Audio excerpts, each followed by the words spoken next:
कृषी मंत्री माणिकराव कोकाटे यांनी आज जालन्याचे आमदार अर्जुन खोतकर यांच्या निवासस्थानी सदिच्छा भेट दिली। यावेळी माध्यम प्रतिनिधींना प्रतिक्रिया दिली। पीक विमा योजना बंद करणार आहे हे कोणी सांगितलं तुम्हाला, असं म्हणत कृषी मंत्री माणिकराव कोकाटे माध्यमांच्या प्रतिनिधींवर भडकले। अशा प्रकारचे गैरप्रकार कोणी जर करत असेल तर त्यामध्ये अपडेशन करणं जरुरीचं आहे। विरोधकांनी आमच्या गैरप्रकाराचा अर्थ भ्रष्टाचार झाल्याचा काढला ते तर खरं आहे, मात्र तुम्हीही त्यांना विचारलं की भ्रष्टाचाराविषयी तुमचं काय मत आहे, मग त्यांना तर चांगलं आहे, घरबसल्या बडवायलाच मिळतं। अशा प्रकारे TRP वाढविण्यासाठी तुम्ही लोकांची विश्वासार्हता कमी होईल अशा प्रकारचं तुम्ही कुठलीही बातमी लावू नका। कृषी मंत्री माणिकराव कोकाटे यावेळी संतापले।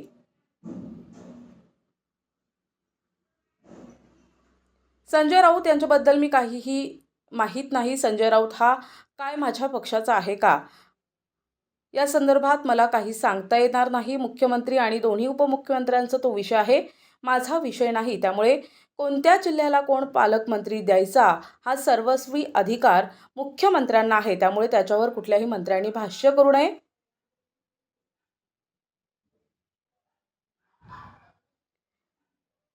कुणी नाराज आहे असं मला अजिबात वाटत नाही। पालकमंत्री काय, तर तुम्हाला मंत्रिपद मिळालेलं आहे, तुम्ही राज्यात काम करा ना, पालकमंत्र्यांवरच काय येऊन अडलंय। मला देखील नंदुरबार जिल्हा आहे, त्यामुळे मी सुद्धा काही नाराज आहे का, त्यामुळे मुख्यमंत्र्याला वाटलं तर ते नक्कीच बदल करतील।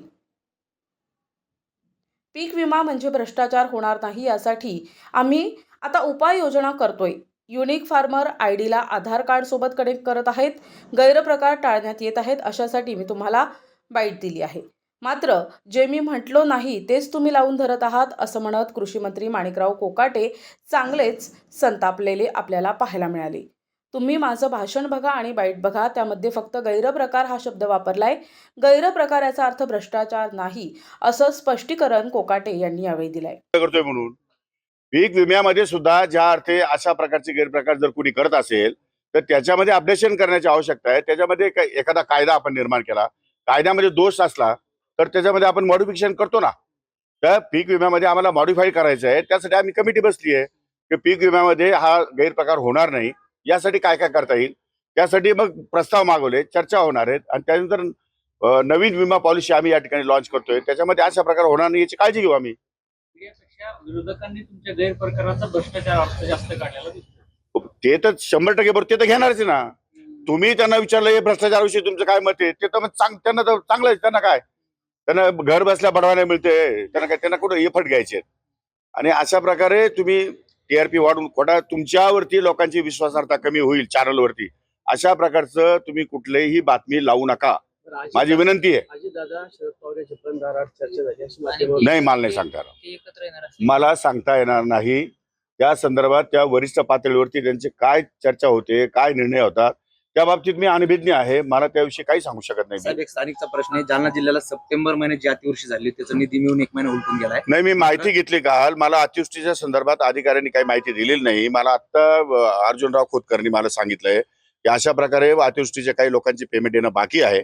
मी उद्या किंवा परवा 26 तारखेला 26 जानेवारी संपल्यानंतर 27ला मी जाईन आणि अधिकाऱ्यांना बोलून विचारतो की काय फॅक्ट आहे, आणि त्यातून जर त्यांना पैसे देणं असतील तर त्या संदर्भात देण्यासाठी काय करता येईल म्हणून आम्ही 100% पाहू। जालना जिल्ह्यात माझा बेसिक प्रश्न होता की जालना जिल्ह्याला सप्टेंबर महिन्याचा जो निधी 412 कोटी निधी मंजूर झालाय, मात्र तहसीलदारामार्फत याद्या अपलोड होत नाही, त्यामुळे तो निधी रोखलेला आहे। नाही, मला माहिती घ्यावी लागेल। ज्या गोष्टीची मला माहिती नाही त्याच्यावर तुम्ही अनावश्यक स्टेटमेंट नाही करत। संजय राऊतांनी असं म्हटलेलं की मला नाही सांगायचं, मला ते संजय राऊत माझा पक्ष नाही यार, कशाला ते नाशिकच्या पालकमंत्री ते वरिष्ठ लोकांचं काम आहे। माननीय मुख्यमंत्री आणि उपमुख्यमंत्र्याचा तो विषय आहे, तो विषय माझा नाही।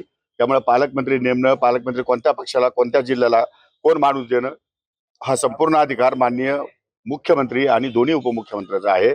त्यामुळे त्याच्यावरती कुठल्याही मंत्र्यांनी भाष्य करू नये अशी माझी या ठिकाणी प्रामाणिक इच्छा आहे। अजितदादा सोडता इतर सर्व मंत्र्यांना बाहेरच्या जिल्ह्याचं पालकमंत्री पद दिलंय, त्यामुळे नाराज असल्याची चर्चा सध्या सुरू आहे। मला असं वाटत नाही कुणी नाराज आहे असं मला वाटत नाही। आणि पालकमंत्रीच काय, तुम्हाला मंत्रिपद मिळालंय, तुम्ही राज्यभर तुम्हाला काम करायचंय ना, पालकमंत्री जवळ काय अडकलंय। आता आम्हाला नंदुरबार दिलं, मी कुठं नाराज आहे?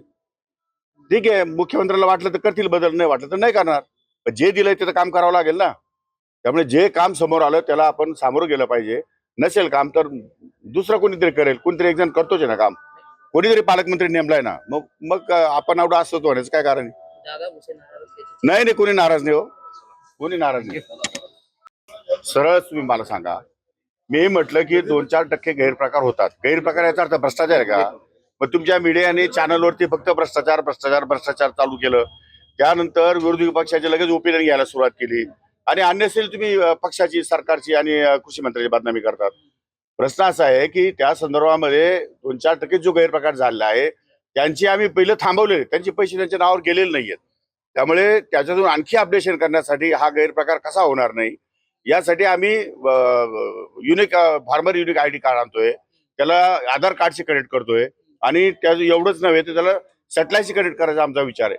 त्यामुळे याच्यामध्ये अपडेशन करण्याचा आमचा विचार आहे. लवकरात लवकर याच्यातून अशा प्रकारचा सुद्धा गैरप्रकार होणार नाही अशासाठी मी तुम्हाला बाईट दिली. बरं, याच्यामध्ये असं म्हटलंय का मी की कोणाचा भ्रष्टाचार उघड झाला आणि त्याला पाठीशी घातलाय कृषी मंत्र्यांनी किंवा सरकार त्याच्या पाठीशी उभं आहे असं म्हटलंय का?